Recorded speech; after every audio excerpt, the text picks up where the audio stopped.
I want to make this video to give a big shout out to my one and only patron, Joe V.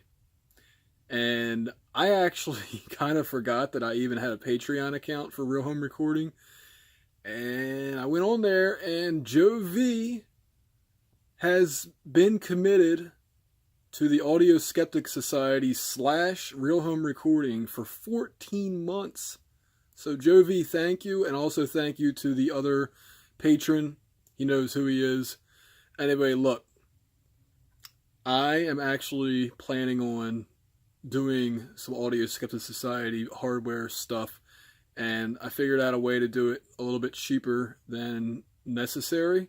However, if you guys would like to help me out a little bit more on that so that I'm not going into debt just to, provide some footage and samples and all that, then I would greatly appreciate any extra patrons. But if not, then I'm still going to do it because I did say I'm going to do it. I don't know when I'm going to do it. Sometime next year probably.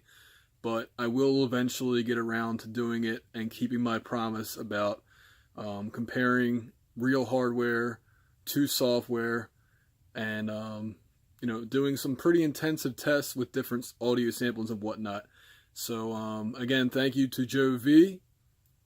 I didn't expect you to still be on there, and I greatly appreciate that. And that money will be spent wisely in the upcoming months. So, see ya on the flip side.